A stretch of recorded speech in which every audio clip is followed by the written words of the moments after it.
Good evening. I'd like to call to order, I don't know what number meeting of Union High School District number 28 it is. I think this is my 31st or 32nd meeting of being moderator of your district. I'm Pam Marsh from New Haven. And I'd like to begin. Can people hear me, or should I use the microphones? The school would make it a lot. All right. My name is Pam Marsh. I'm from New Haven. And I'd like to begin by asking the board members to introduce themselves and their towns. We're going to have to pass the mic. We're going to start on this side. We'll pass the mic and you can pass it through. Amanda?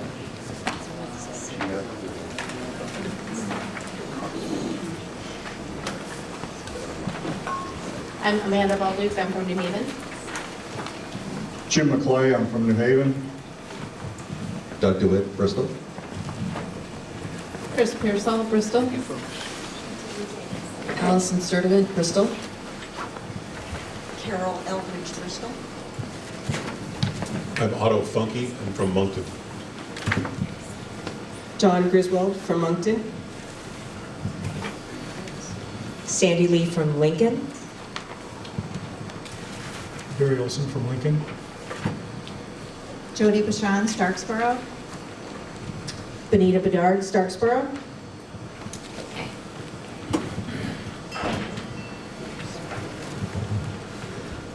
All right, just as a couple of small preliminary matters, we are going to generally adhere to Robert's Rules of Order in the conduct of the meeting.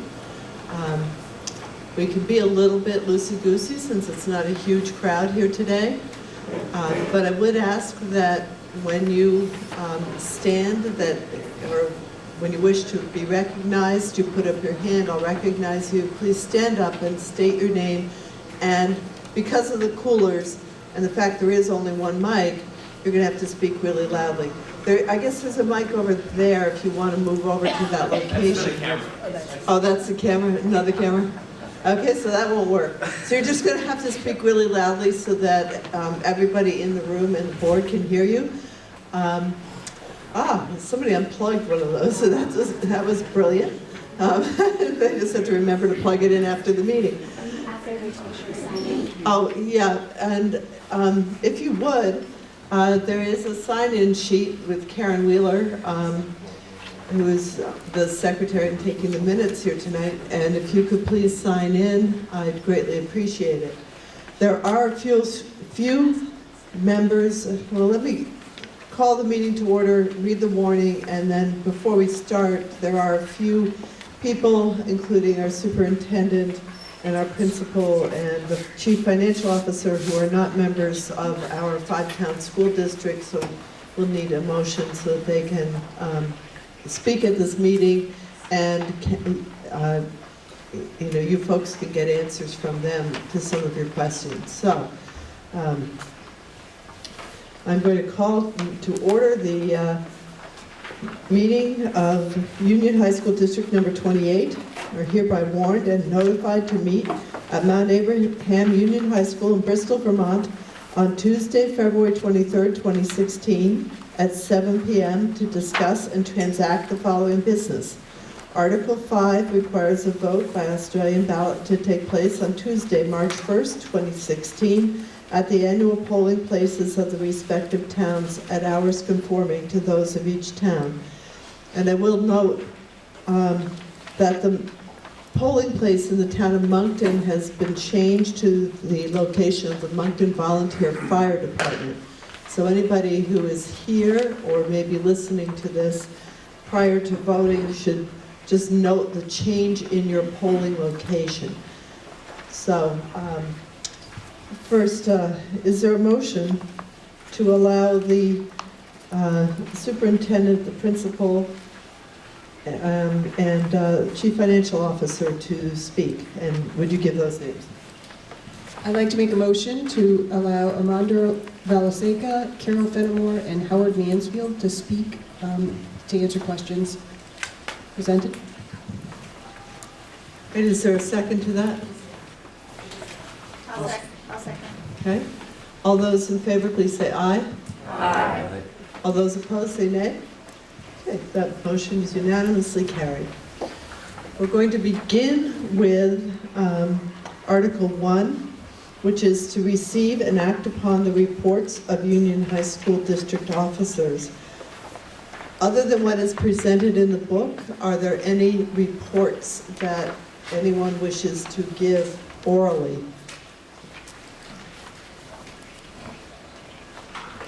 Yes. Greg Allen, Bristol. No report, but I don't know if this is the appropriate time to say that Betty Farr's in the back and myself are auditors. Kathy could not be here, but we had no contact from the supervisory union or the board of the high school here as far as making any report or having any input to put in the report. So there is no report, and I'm not sure why. Back in 2013, we had a nice meeting with the previous CFO head with management letter and so on on January 22nd, which I had with me, and nothing like that has happened since. So I simply point that out. So we have no auditor's report, and we understand what the reason is, therefore. Would Mr. Mansfield like to respond to that question? Sure. Last year, we had done a financial change inside our accounting system that happened before Ed Gomo left, and we were responsible to make that change. And it took us many months to get the system going, and we were late getting the reports prepared at that point. This year, we were held up a little bit by the auditors, but we also had many state changes to make to several of the things that we were going to report to you, and basically those were delayed because of that. So we had to put one priority ahead of the other, and that's pretty much what happened. But I did meet with Betty Farr briefly, and I gave her a copy of the draft of Mount Abe, so she did have that. Betty? Yeah, two of the auditors have not received anything. Okay, you're going to have to either come on up or holler. Two of the auditors have not received any reports. Two of the auditors have not received any reports. And I only have one because I went to the central office and got a draft. And Betty has one only because she went to the central office and got a draft.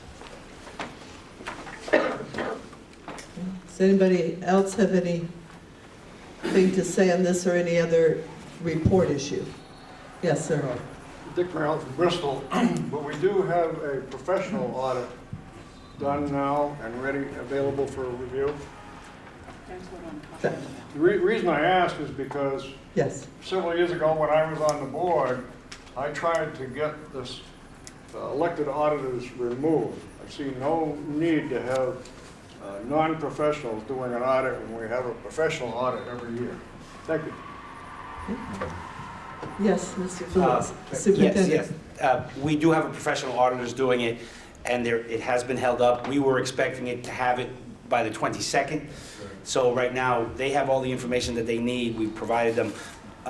We're waiting for it, and as soon as we get it, we will post it on our web and make it available. But going back to your initial point, yes, every year we contract out with professional auditors. Yep. Yes. So the question would be, and I understand, I've been a CFO myself, so are the numbers, however, in this report, the audited numbers, That's correct.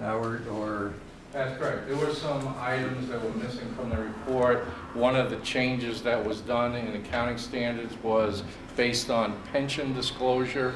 Those changes needed to be made, and the auditor had to subsequently make those before we got the final report, and we were waiting for those to come out so we could put them on the internet. So it is that's correct. corrected here. And I know, maybe interject, I know, speaking to Dick's comment, Middlebury is the town is looking to, I think, vote to do away with the auditor position because no one is wanting to do it, and they have a professional audit.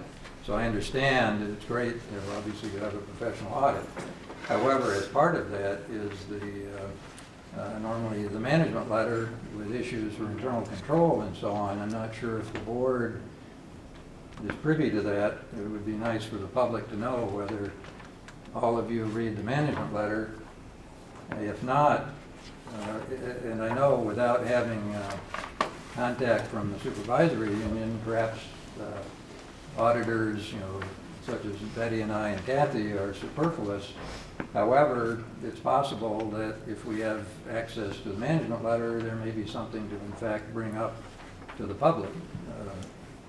So, it's one of those things you sort of decide how to proceed. Thank you.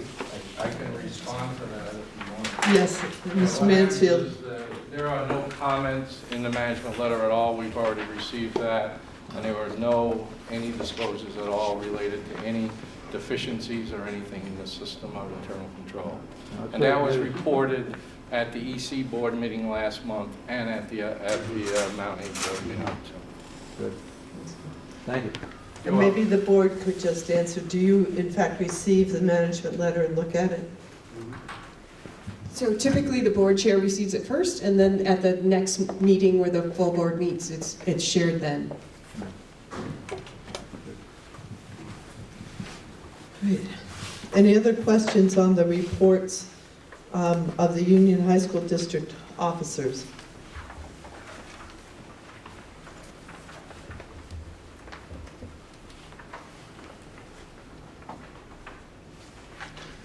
Hearing none, are you ready to move on to the next article, Article 2?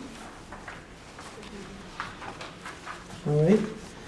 Article 2 is to establish the salaries for the elected officers of the Union High School District number 28. If you want to know what the current salaries are, if you look at page 29 of your report, Article 2 in that shows you what the current salaries are.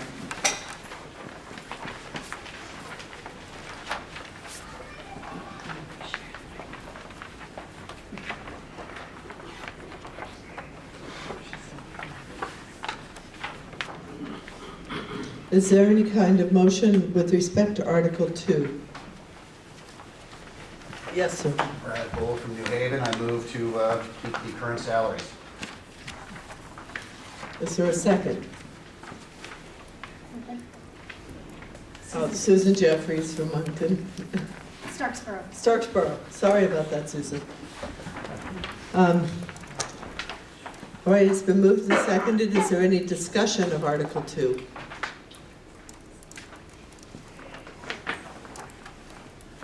All right, we can proceed to a vote. Article 2, as moved, is to keep the salaries the same, which is the board members receive $1,000, the board chair $1,500, the treasurer $2,100, the moderator $50, the clerk $100, auditors $10 an hour. They earned a lot this year. And those are annual salaries with the exception of the auditors. Does everybody understand what you're voting on? Then all those in favor, please say aye. Aye. All those opposed, say nay. We will now move on to electing the following officers from nomination from the floor. And the offices are moderator, clerk, treasurer, and I think, Betty, is your term as auditor expiring this year? You nodded your head yes? Okay. So one auditor as well. So I will take nominations. They do not need to be seconded. And I'm just going to write them all down. And when people are done nominating, we'll determine whether we have to take any votes. Yes, Nancy Cornell. I nominate Pam Marsh for moderator.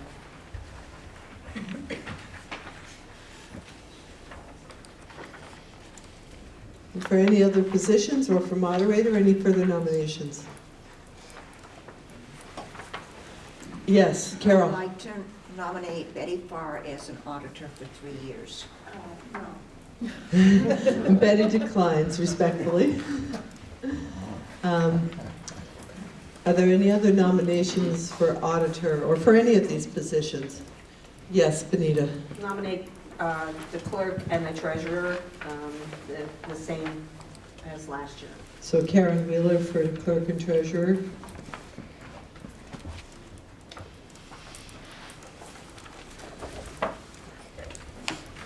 Any other nominations?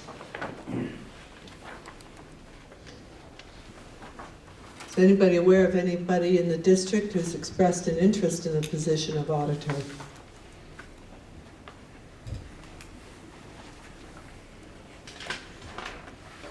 Are there any further nominations for the officers of moderator, clerk, or treasurer? Hearing none, we'll declare nominations closed. All those in favor of the candidates as nominated, please say aye. Aye. All those opposed, say nay. The ayes have it, and I guess I'm re-elected for a 32nd or so term.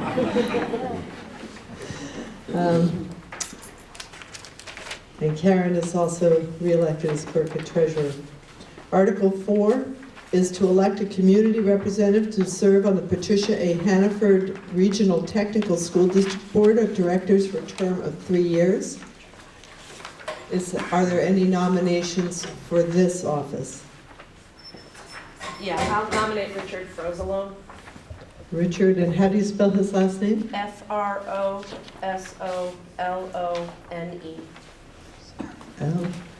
L-O-N-E, Frosolone? Yes.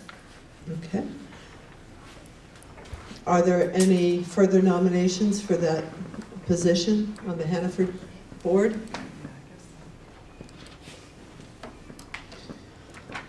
I know that Representative Baser has served on that board. It's a good board to serve on, right? Excellent. Excellent school. I'm not hearing any further nominations for that board. I'm not missing anybody? All right.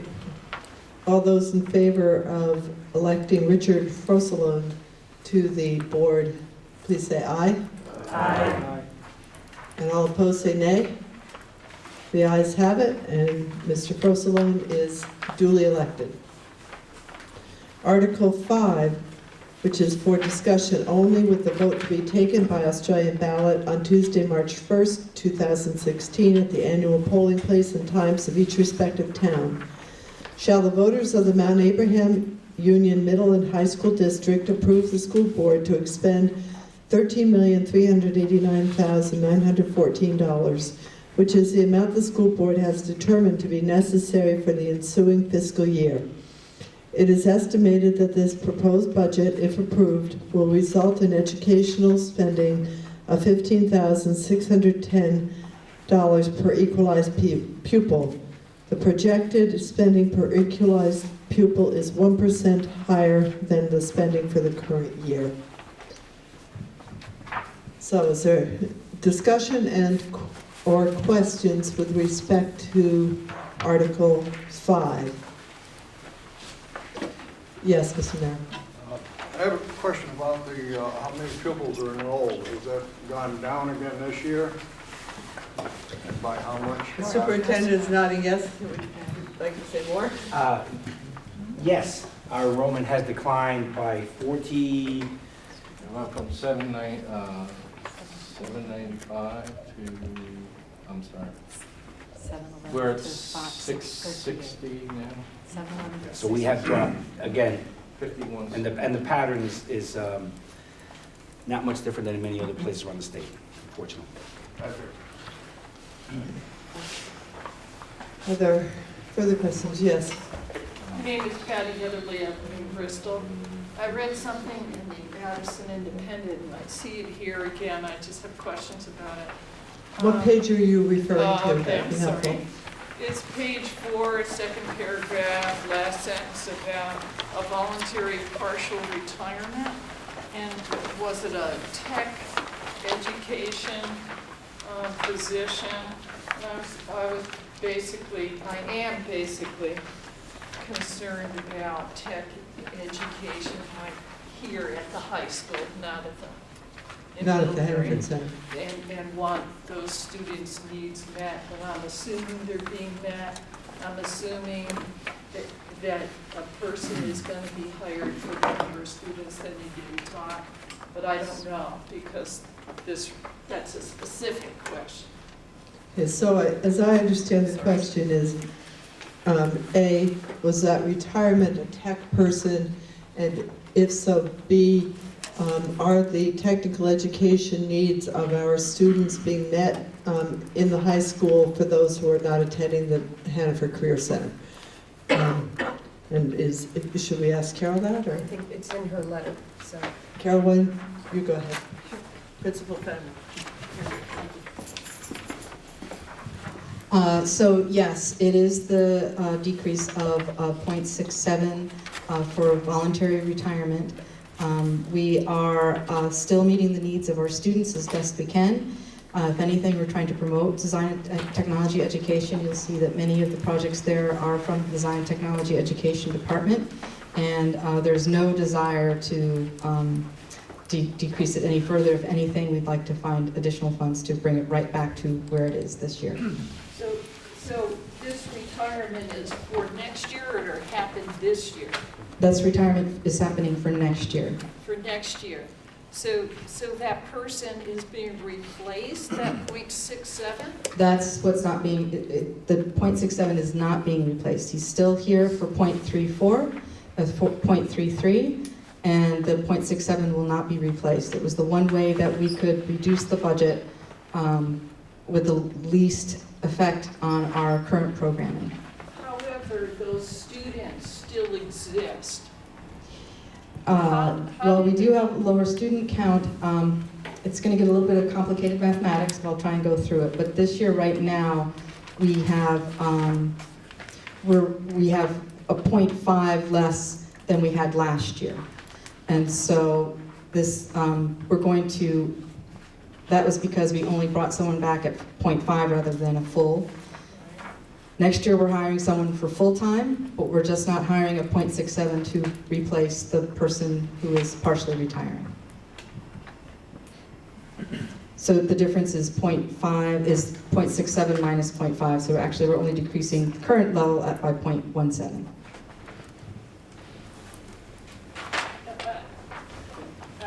I don't know about student needs, and I don't know how many students are saying, hey, I'd like to take that class, but probably have students signed up already for courses for next year. They have signed up, but we haven't looked at exactly what the signing up is. But we definitely are aiming to have very full classes for design and technology education. And if anything, we're trying to add some new courses of design and technology education to continue the strength of the department. But we're limited in money-wise. Yes. Whether we can hire. That's so we're right. 1 1/3 teachers, basically, next year. No, next year will be a difference of 0.17. The difference is that 1.17? No, 0.17. 0.17. Okay. Now, this is going to be a debate between two people, No, not it's moderating. 1/6 of the, I get the 0.17, and 6 responsibilities is 1 on 6. Okay. Yes. Yeah, that's the course that's being taught, or there's, so I'm taking up too much time? Well, let's see if there's other Okay. questions, and then you I'll can come have back to another it. opportunity, okay? Thank you. Are there others? Yes, Greg. If I could have two questions. One, page 27, supervisory union revenue budget union assessment, the SPED line with a 2015 budget of over $4 million, actual only $1 million, and then in the current budget in the proposed 17, over $4 million each. So what would be the dramatic $3 million drop between budget and actual in 2015, and then will the same thing happen in this current year in 17? I'm not sure what SPED stands for. But, and then the second question would just be, back to Dick, to some extent, it's my understanding. and- Well, let's start one question at a time so that we can keep track. So they're talking about the special education assessment on line 5, it's the 001.1932 4000.07. Does anybody, can anyone explain what the difference was between the budget and the actual amount? Mr. Mansfield. You're talking about the 7 million versus the 3 million, is that what you're on? No, this would, on the revenue, but be $4.25 million in 2015 budget, and then the actual was 1.1 million, and then you're budgeting back to, 4 million, whatever. Oh, you're up on the 1932, is that what you are? Yes. Yeah, just, just because it's, I know things change, budgets are budgets. Okay, so what happens is on Dramatic change. the SPED budget, the expenses related to SPED and the revenue, you have a Excuse me, SPED. acronyms. Special education. Right, I went to the Army for Okay. 2 years, I know about That's acronyms, but. They're recorded in the schools. They were budgeted in 2015 in the SU, but because of contract reasons, they were paid out of the school. So the revenue followed the expenses in the school, and that's why, if you look on the expense side, it's the same issue, that it's gone down because of that. So the nice fellow sitting next to you may have been involved in the past. So this is another case where things seem to bounce back and forth between the supervisory union and the schools. You can never compare a budget from one year to the next. Yeah, And going so on. forward, So they should be, it's an issue that drives. I think that was a one-year issue, but I'm here from the superintendent on that. Just, I think the point is that now it's a law that all special education services have to be provided at the supervisory union level. So that's the transition. There are other things. I mean, I don't want to get into other things, but transportation, but in special education, it's a transition year, and this is really the first year of transitioning into that new system. In the future, there should not be any of these. It should all be at the supervisory union level. I know it drives someone like Howard crazy. That's okay. He's almost there anyway, so just. I used to deal He's with it. pushing me toward that. State office on aging. Nancy? Well, speaking of driving Howard crazy, I'm just wondering, Howard gave out a sheet as we came in that looks like this. I don't know if everyone got it. Yeah. And Howard, I'm just wondering on that sheet, the FY17 equalized, the school spending per equalized pupil for Mount Abraham is listed at, for FY17, is listed as 15,319. And I'm wondering why that's a different figure than the figure that's in the Article 5. Okay, the reason why that's changed is because when we did the article, we did not have the benefit of S233, which made changes to the calculations, and we had to make those calculations. The other thing that happened in the meantime is we gained some equalized pupils from the calculation. I found an error in the AOE formula. I notified the financial department in the AOE. They corrected it, and we gained equalized pupils in both Beeman and in Mount Abe. So it's my understanding that the language in the warning there was required by the legislature, but it sounds like the legislature made some changes after the date when we had That's to. correct, and we checked with council, both at the state and at our own council, and we were told, since the word estimate is used in that particular warning, that we were not required to change it. But we're still required to have that language. That's correct. So it was put in there as a special article, but then what happens is they use the word estimate in the beginning. I picked up on that, called the state, and then called council, and they substantiated that. Thank you. You're welcome. Yes, Mr. Weston. Ken Weston, Bristol. Page 12. Just a question on line 5812. I'm wondering why we're no longer paying any dues to the Vermont Headmasters Association.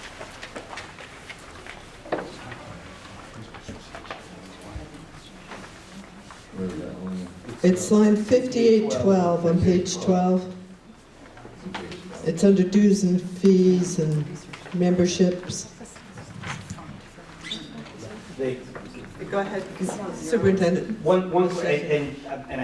There is no longer Vermont Headmasters, it's now called the Vermont Principals Association, and I think that amount may be in another place under extracurricular activities, because that's really where the VPA, Vermont Principals Association, manages all the athletics, clubs, and everything else. So I think, number one, next year there should not be a Vermont Headmasters, because that is no longer the name of the organization.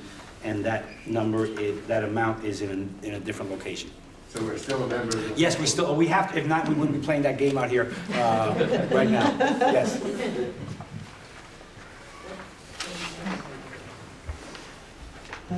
Yes, Brad Bull. Brad Bull. So the enrollment is 661 about, correct, this year, fiscal enrollment. Looking at equalized pupils of 743.48. Do we know about what the phantom percentage or the phantom count of that number is?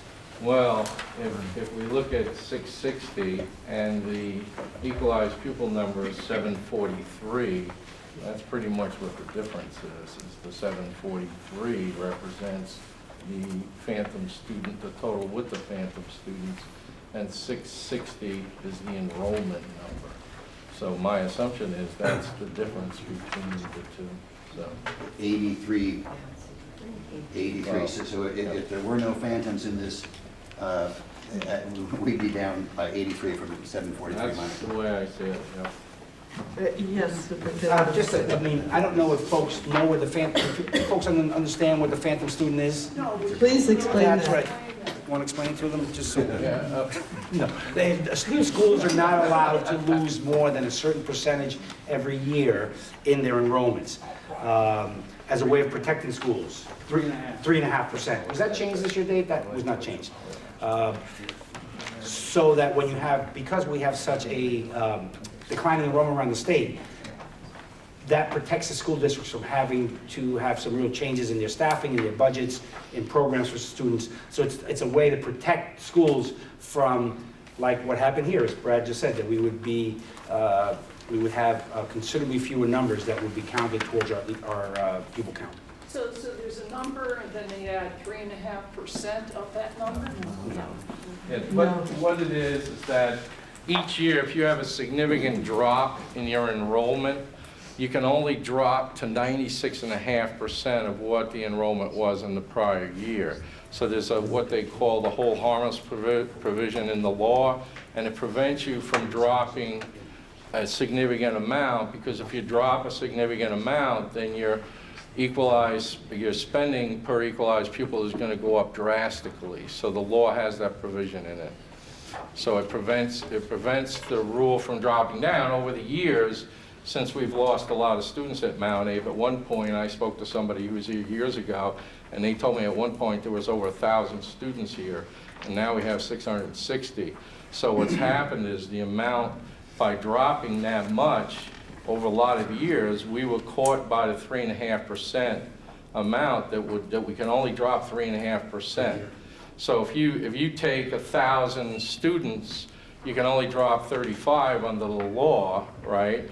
But we were dropping at a significant rate greater than that, and that's how these particular students do it. Yes. That's correct. It's a protection against it. But when per pupil spending is calculated, what figure do they use? They use the higher number of the equalized pupil number. And how about students who are sent out of the district because of special circumstances? You don't pay the tuition. Yep. Are they included in that? I think I heard the principals say that if we pay the tuition, they're included in our pupil count. Yeah. And that expense is part of our budget, correct? Yes. Correct.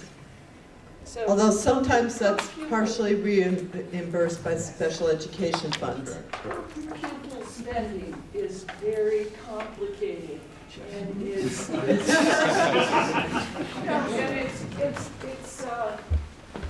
what's the word? It's deceiving. And I think the public needs to be taught. with I some can kind of tell you. article, or, I don't know, maybe that's been attempted, but sometimes people just discount, oh, we've spent X on students, and ooh, that's a bad thing. And it affects voters. So I think the more knowledge or understanding people have, the better off, so we can open our hearts and our minds. Well, but the problem, Patty, is that if you did the actual cost per pupil calculation using the actual 660, no, I'm being the devil's advocate here, the number would be even higher. Yeah. Vermont is already the highest. I'm not complaining about that. No, I know you aren't, but Okay, taxpayers. so let's take control of this again. Yeah, the All taxpayers right, are not hearing we're the getting real a numbers. discussion and you have to remember that at a meeting, you have to address your remarks to the sorry. chair and be recognized by the chair.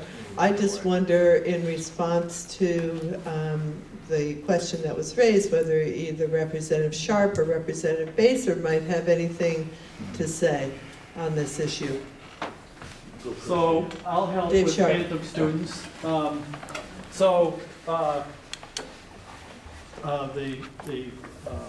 The administration is absolutely correct. The protection was put in there years ago. So if you had 100 students and you lost 10 of them, the idea was that 10 would be very difficult to absorb in the very next budget. So the legislature put in place this hold harmless provision, so you would calculate, instead of calculating at 90 students into whatever your budget number was, you would divide 96.5 into whatever your budget was. It would reduce the taxes for the citizens in that community and soften the blow, if you will, or the difficulty of losing students in that district. That has been problematic because the way it was written and did not envision a continual, relatively steep decline of students statewide. So the most dramatic case is a case of a community just over the mountain, had 44% phantom students. So their budget looked like the members of that community were being taxed on roughly $14,000 per pupil in expenditures, and their real expenditures, if you counted ADM, their real expenditures were around $30,000 per pupil. So what the legislature did last year as a part of Act 46 was to say that phantom students go away in 4 years. And so school districts, by this process through Act 46, can figure out how to spend money appropriately, and then the citizens in that community will be taxed based on the real number of pupils in their schools. Yes, Fred Baser, President Baser. Yes. I know the Education Committee is working on it, and it may take a bit of time, but what I've always felt is that I think every one of you and every one of our citizens that pay property taxes and support our schools should be able to explain how school funding works fairly simply. And I would guess most of you in this room probably can't do that because it is complex. The legislature in the past has tried to do a job to make sure education is fair and has developed a system over time which is very complex, and I think it's unfortunate because I think sometimes people lose touch with what's going on, at least economically, and with most situations it's the money that drives the train. So it's my hope that the legislature over the next several years might work on a formula that is both fair and provides equal education for students. It is something that when you're talking with your neighbor at the picnic table, that you could each explain it and have a reasonable, good understanding for it. I may be wishing for too much, but to me that would be something important to strive for so that the public gets it. Yes. Hi, I'm Krista Seringo from Bristol, and I was interested in hearing a little bit more about, on page 11, 5436, the line related to building repairs. So I know that unfortunately we had a renovation bond that didn't pass last year, and I think out of that were some issues that still needed attention. So I just wondered if someone could speak a little bit to the focus of the money that's allotted for next year's budget, if it's going to some of those issues, just a little bit more about the state of the building and what we're doing to maintain it. And so the building maintenance, who would like to speak about that? Mansfield or Carol? You want me to do it? Or Dawn? I can speak to some of it. It's the building and the work in the building is covered under 2 line items. So the one you mentioned, the building repairs, and then you'll see it in another, and I'm looking to find it quickly. Oh, 5451, a little further down, construction services. And while I don't have any notes on what is in the repairs and the building line, I do have notes about the construction services. They're going to be changing some air handlers in the building and ventilators, I believe. And there'll be some other internal improvements. They're looking at the locker rooms, and the wrestling room is in need. And then they have, if things maybe come less than what they thought, they have a few other on their wish list to look at as far as, what the work needs to be on the gym floor and some other things. And if there's more detail, I would go to Howard for the more detail on the other. Pretty much. You covered it pretty well, from what we're trying to look at as spending the money on in the current year. Did you have a follow-up question? I just had one quick follow-up. Can I assume that those are priorities that were laid out when the renovation committee did their work, or are these different, or? They came somewhat from the renovation committee. That disbanded, but when it did disband, some of those things were brought up. We have talked with all the people in this. We've talked to Carol. Carol and I have met with Armando and tried to come up with some sort of plan. We're working on that now to see how we can spend the money this year, and basically, and that's what Dawn had brought up. So. Okay. Any other questions? Yes, Representative Sharp. So I'd like to call your attention to page 6, and the very top of the page, you'll see a shaded area,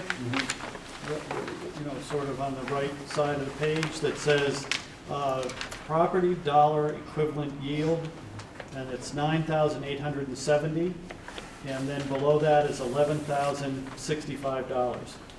And then to the right of that is a $1 figure, and below that should be a number 2%.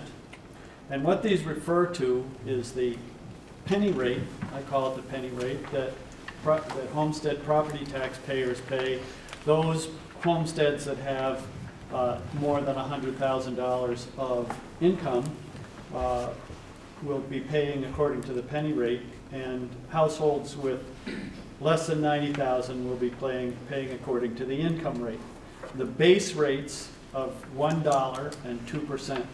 Now, in the past, and you can see this in previous years, the legislature has changed these tax rates every year because we imported the municipal way of, when we created Act 60 in 1997, we, the legislature, I wasn't there at the time, but we imported the municipal way of charging property taxes. And that was to wait until all the budgets were received and then set the tax rate sufficient to raise enough money to fund those budgets. That's still how it works with municipal budgets. We're going to vote on town meeting day, municipal budgets, and then the select boards will be charged with figuring out a tax rate for the community that raises sufficient money to fund those budgets. State methodology for 100 years has been the opposite. the tax rates have been relatively fixed, and then the economists figure out how much money that's going to raise that we can spend and keeping the tax rate the same. So what the legislature did last year was fix the tax rates. So the tax rate, the state tax rate for penny rate payers is $1, and the state tax rate for income payers is 2%. What varies is the amount of money that that yields. And that's why there's two yield numbers. So for property values and the grand list and applying $1 to that, and estimates about a lot of other expenses, comes to $98.70. And incomes across the state and what they will yield at 2% comes to $11,065. So recent numbers are right around $9,700 for the penny rate yield, and right around $10,700 for the income rate. What this means is that the numbers presented on this sheet that was passed out is relatively 2 cents, 2 pennies higher on the penny rate. And unfortunately, and I find it very unfortunate because 2/3 of our taxpayers pay by income, there is no income rate on here, but it's about 0.04% increase in the income rate. So the taxes will be, as of this moment in time, in a bill that passed out today out of House Ways and Means Committee, which is likely to get to the end line, but the Senate always has their way about it, will represent a 2 penny increase from this sheet and a 0.04% increase on the income rate. So I just bring that to your attention so you have a more realistic understanding of what the tax rates implications might be from your vote.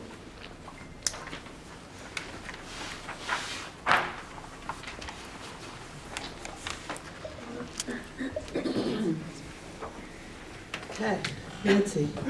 I'm just wondering whether it's ever going to be possible for the legislature to settle those numbers a bit before where we are now in the calendar, so that when we're talking to voters about school budgets, we can give them in print accurate tax rate numbers. So I'm wondering if any of our legislators could speak to that. Who wants to do that? Well, be on the hot spot. I am, and that's okay. So we're working in that direction. The yield is part of that. So we've fixed the state tax rates. Now, if you only consider the money that those tax rates raise on the grand list and incomes, the number is really $12,500. However, on average across the state, school districts raise 50% of the spending over the base amount. So if the base amount here for the penny rate is $9,700, so if the schools, let's say it's $10,000, so I can think in my head as I speak. If the base calculation rate is, or the base amount that the state tax rates raise is $10,000, and this community decides to spend $15,000 per pupil, that's $5,000 per pupil more. If you have 1,000 pupils, help me with the math, that's 1.5 million, right? And that half of that, on average, half of that is raised by the local taxes. The other half is funded out of the education fund. Well, the education fund is funded out of the base tax rates, so that reduces the yield. So it's a circular problem, and Fred's laughing, and rightfully so. Are you all getting this? I'm not laughing.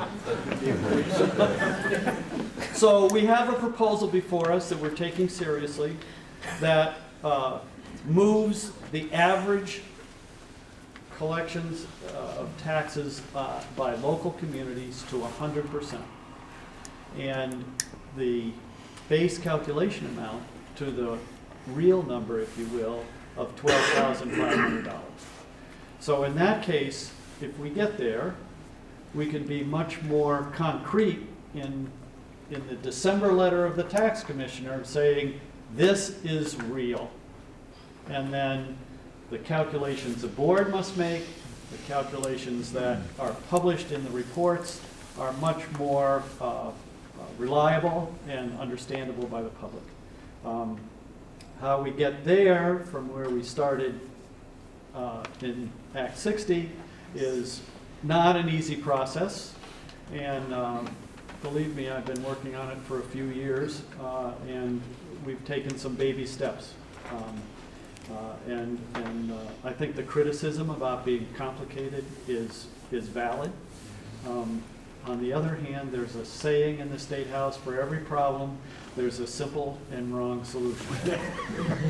And so it is a struggle, and I only pledge to you that I will continue working on it.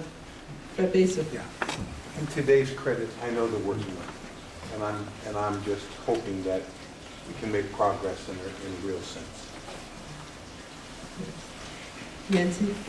So just to clarify, for the purpose of any work you're still doing to get ready for town meeting, I think you're saying that 9701 is the number that we should use for the yield? I believe so, 97, I just say 9,700 because it's a round number, but I think the accurate number is 9,701. 9,700, that's right, that's the number. And I don't do you have the number for the income rate right there? No.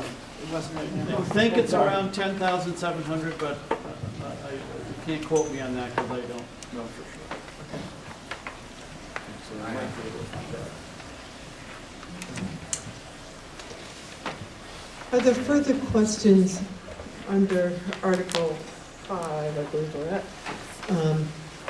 Further questions about the budget, about the difficult issue of equalized pupils and calculating budget rates and tax rates? Yes, Nancy? I wonder if someone could speak to what the proposed budget means in terms of what the school is trying to do for kids. Maybe Ms. Benamor, somebody on the board? Armando Fonseca? Nancy, and I know that you've been involved in some of these. What the challenge that we had this year is that we have declining student enrollment. And that declining student enrollment, there doesn't seem to be an end in sight yet. Doesn't mean that it won't turn around. So the challenge that I think the board faced this year was how do we realize the fact that enrollments are going down and we need to address that while still trying to maintain services for all students. And really what we have been able to do this year with great work by the board, the administration, is to come up with a budget that maintains all the current programs for next year. We're not necessarily growing, even though the school is constantly thinking and looking at things, and we are moving forward.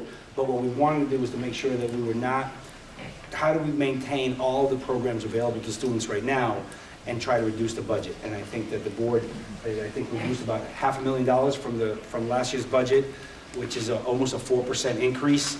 And just so you know, we were given a target through Act 46 of 1.35, I think it was, increase without their going into prior to the change.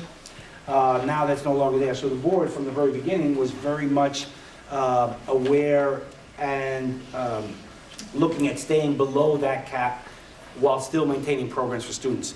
They were able to do that and still reduce the budget by about $500,000, which again, we were fortunate, I'll be honest with that. We had a surplus that we're carrying forward. As many school districts around the state were, I think that has been a bit of a savior for us. We'll see. Next year may or may not be the same. I don't foresee next year's budget being any easier on the board because our student enrollment, even though there are at some of the elementary schools some increases, I think next year we still may be below where we are this year in enrollment, which would then, and if we don't have that cushion, if you will, of some carry-forward money, that could have a greater impact on our budget. But this year, the board has done a great job of maintaining the programs for students and reducing the overall budget. I guess you have to answer. Yes.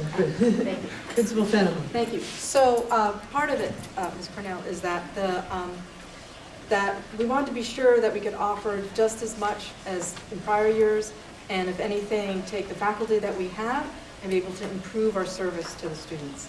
So what was very clearly important was not to reduce staff, which we really tried hard not to do, and we just have that one piece that we did just for that one department. But otherwise, in terms of what we're trying to provide for students, is we're really trying to build up our multi-tier system of supports, which means that we do more than just have the classroom instruction, but we also give students more time to do work on their own or with their instructor to be able to make sure that they reach the learning targets that we want for them. We're building on the work that we've been working with Bill Rich from past years, and also we're very lucky that we have a Roland Fellowship here this year with our 2 faculty members. Yes, so a Roland Fellowship is it's competitive. You apply to the Roland Foundation. If you are awarded it, you basically get the ability to take a sabbatical of either a whole year or a part year, and you can work on a project that would benefit the education of students there. It's a great boon for us to have that, because that basically, in our case, we have 2 faculty members, Andrew Jones and Gabe Hamilton, who have put together this effort to move us onto standards-based grading, which is much better for students because it allows us to say, this is what we really want you to learn, this is what their focus should be, and we're going to really help you to get there. And so they're able to put that forward for us, and we don't have to, and they're able to provide professional development for our teachers. It's all done in-house through the Roland Foundation funding it, and so it's basically a very value add to us. So we're moving towards standards-based grading, towards students learning by proficiencies as opposed to seat time. So we try and make the learning for our students much more valuable and relevant and real world to them. There's been a complaint that there's too much guided studies, which is a kind of study hall. And so we've worked towards expanding the number of courses that we offer to students. We're trying to reduce the number of teachers that would be the study hall teacher, and instead have them teaching something that's exciting to them and exciting to the students. So we're basically taking the faculty that we have and working very hard to basically use a military term, to deploy our resources as best as possible. Another thing is our use of having a learning center for the high school, and we piloted one for the middle school this semester. Again, to give students more opportunities to come back to a teacher and work on their learning if they didn't get it the first time or they need some assistance, to give them that extra time. And I know I'm already in conversation about how can we're able to do both of those things. I really hope that we can, even though it's a pilot for the middle school, I hope that we can continue it next year. It's all about how we deploy our faculty. And I find that the faculty are very open to doing more for kids. So we're in a good, we have the same faculty, they're working really hard, and we're doing what we can for kids with new ways to reach them. You bet. Yes, Greg. Well, I wonder, thinking down the road though, given the phantom students in the equalized calculation disappear in 4 years or 3 years, however it is at the moment, unless the legislature changes that rule, then how is the board going to plan for if the sort of bulge in the elementary school doesn't work into the middle school yet? How are these folks going to then, I think Amanda mentioned that cuts out over $1 million from your budget, so that thinking down the road, and we've done a great job this year, but it's just something to think about for the future. You want to try to answer that? Well, not answer, I just want to clarify. I think when Dave said it's 4 years, the phantom student, is it going away in 4 years? Except for if you get together a single school district, you keep the 3.5% protection for 1 year only, though it doesn't roll out to 40% or more. So I have to assume that the school district at some point is going to be considering the consolidation issues, is that right? Yes. So I think we'll have a lot to discuss probably next year or later this year at an extra meeting. Yes, Representative Sharp. So two more clarifications. One is I did find the number, Nancy. It's 10,000. Oh no, I have to follow up again. $10,870 is the yield for the income rate. And on page 26, at the bottom of the page, there's one word I object to. It says here, prorated union income cap percentage. There is no cap. It is a variable rate depending on local voting. So it's mischaracterized this way in the media and by people who don't like schools very much. And it's not a cap. It is a local rate determined by local voting and what the budget per equalized pupil is for income payers. Where is that? I'm not seeing it on page It's 26. at the bottom of page 6. Oh, page 6. I'm sorry. We all thought you said 26, and we're all looking. I'm sorry. Page 6. No wonder you can't find it. In bold letters, it says prorated union income cap. It's a rate. I know. Prorated income rate percentage for members. So it should be rate rather than cap, Yes, is that's what you're saying. Yes. That's being voted on once we work through our Act 46 plans. No, this is annually. You vote a budget.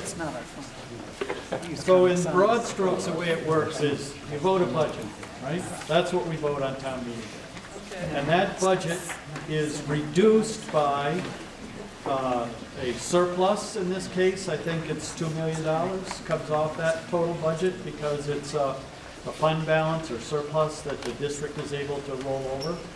That reduces it. If you get some federal Title I money, that reduces the gross budget. And then eventually you get down to what we call the educational spending. And then you divide that by equalized pupils. Education spending divided by equalized pupils gives you your tax rate. That's your tax rate. And all that's going to change up mightily in 4 years. It's always, it's moving year after year. Every year. Each year. Every year, it's not going to be all of a sudden cold turkey. This is what's happening. The phantom students disappear. It is with phantom students, yes. That happens in 1 year. But the board has 4 years to plan for it. Mr. Merrill. At least a couple of years ago, Mr. Sharp gave us a printed form that explained this whole thing completely. He gave it to the board, and we published it, and I think we need to publish it again so that people know what's going on. That was a very good thing that you did a couple of years ago. I can dig that out. Yeah. Yes. I'd like to ask a question about the phantom students. My impression is that much of the state is using the phantom students. So if all of the phantom students go away, the cost per pupil across the state is all going to rise. It's not actually changing the cost of education that the towns are paying. It's just changing the amount of money that we're saying it costs. So it's hard for me to see it as a huge hit if it's happening to the entire state. Am I missing something? Is that true? So, excellent perception. It is true to an extent. It shifts who pays from the communities that have a lot of phantom students are going to be, those taxpayers are going to pay a more realistic number, which is going to be higher. And there are some communities in the state who are actually gaining pupils. And they may see their tax rates go down because some communities are going to be contributing more. But you're absolutely right that, you know, we're losing students across the state, and so that the tax rates are not going to be as as in such a draconian measure as it may seem, just measuring a loss of 40 students in Mount Airy.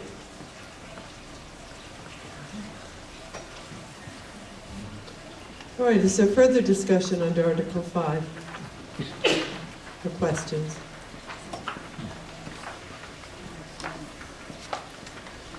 Not hearing any, are we ready to move on to Article 6?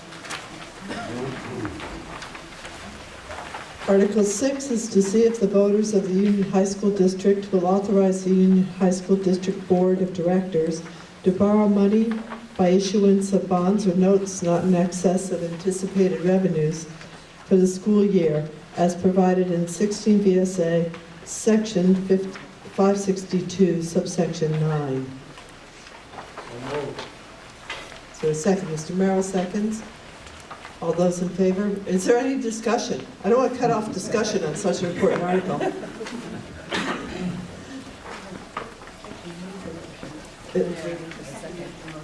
No, Brad Bull moved the motion, I thought, and Dick seconded. You didn't say anything. Oh, you didn't say anything? I'd be happy to second. Dick moved? Okay. Silent. Brad seconded. Yes. Brad seconded. All right. Thank you. Is there, taking that there's no discussion on this motion, on this article, all those in favor, please say aye. Aye. All those opposed, please say nay. Article 6 passes.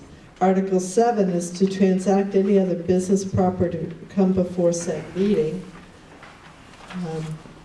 So this is non-binding business, generally speaking, to come before this meeting. Is there anybody who wants to raise any issues under Article 7 for consideration by the board or the populations of our towns?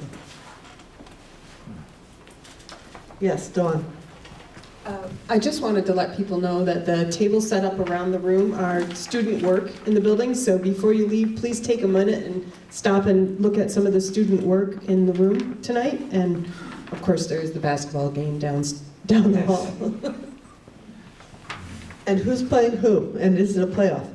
It is a playoff, and it's the Mount Airy girls basketball versus Lamoille. They were up by 2 at the half.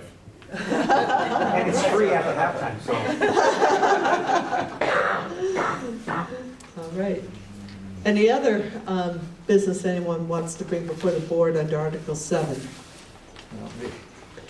Yes. I don't normally talk, but thinking of basketball, it does, Ray and Craig Allen again, since I'm listening to WDTV and their coverage a lot now in the Middlebury station, there are a lot of ads by, I guess it's the Principals Association, headmasters, whatever they're calling it, pushing student athletics. So those ads are being paid by, I assume, the dues that move to a different line in the budget. There are, somewhere I heard an ad actually for music, students' music somewhere, but it's rather amazing that there's this push for on the athletic side, and there's no way to hear anything for band, whatever, the rest of the student activities. Also, the new ad, item number 3 for why students should be in athletics, there is because sports are so much safer now, given the, which seems a little contrary to the whole concussion issue in football, so that it's rather interesting. I don't have any children to worry about, but I just throw that out as a comment. Okay, Armando, and then I'll take Ken Weston. Yeah, no, just to clarify, quite often these are public service ads, and are the VPA, it's a nonprofit, they're not charged. So every station has to provide so much time for some sort of public service, and that's what they're choosing. I'm surprised they still have that requirement. Yes, I think they do. Yes, Ken Weston. Well, I'd like to note that last year, we talked about this, and there was that complaint that the, now called the Principal Association, I guess, was putting these ads in for sports, but not doing anything about the fine arts or the performing arts. And somebody from this district apparently got to them, because right after that, they were starting to hear ads for the arts and for performing arts, in addition to the sport. So somebody here in the district must have gotten to the Headmasters Association. Was it you? Nope. No? Good thing. Yeah, last year Middlebury hosted the All-State Music Festival, so that was a big event in our county. And I know Mount Aid families and put up students for that festival. Are there any other questions or comments under Article 6? Oh, 7, I'm sorry, Article 7. Yes, Benita. I just wanted to take the opportunity to express the incredible amount of time and energy that Dawn Griswold has put into this job this year. It has been absolutely amazing. She's been under the gun constantly and has served incredibly, beautifully, and gracefully. And I just want her to know how much I appreciate that.